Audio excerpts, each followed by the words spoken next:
Kumusta tayong lahat dyan? Sana ay nasa mabuti tayong kalagayan at maganda ang ating panahon yan, araw na ito. Mga kabady, meron lang akong isi-share sa inyo na scripture.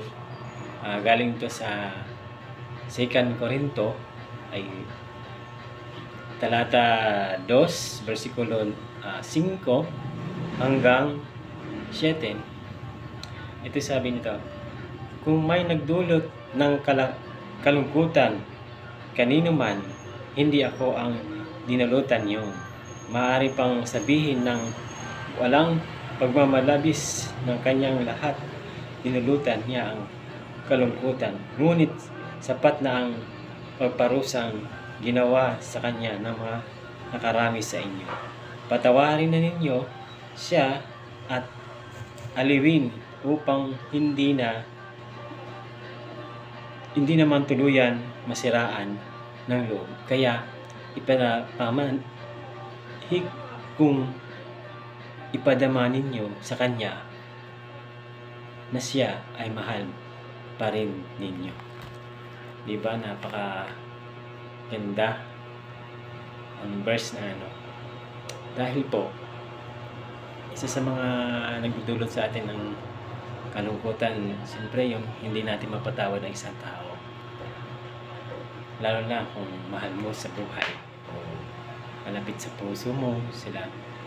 Napakahirap po, pero sabi dito, siya rin nagdudusa rin dun sa ginawa niya at tayo rin nagdudusa rin sa ating ginagawa.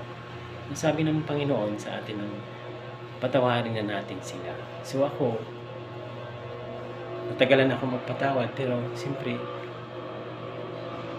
nung nadama ko itong versikulo na ito ay pinatawad ko ang gumawa sa akin ng hindi maganda.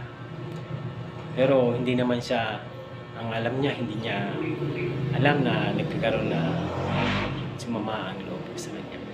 Pero mabuti na lang nagkapatawaran kami.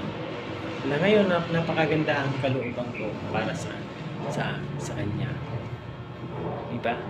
Sa akin, iwan ko sa inyo, kung nahihirapan man ang kalooban natin, kailangan natin magpatawad dahil ito yung isa sa mga nagpapahirap sa buhay natin, lalo na pag naghahanap buhay tayo.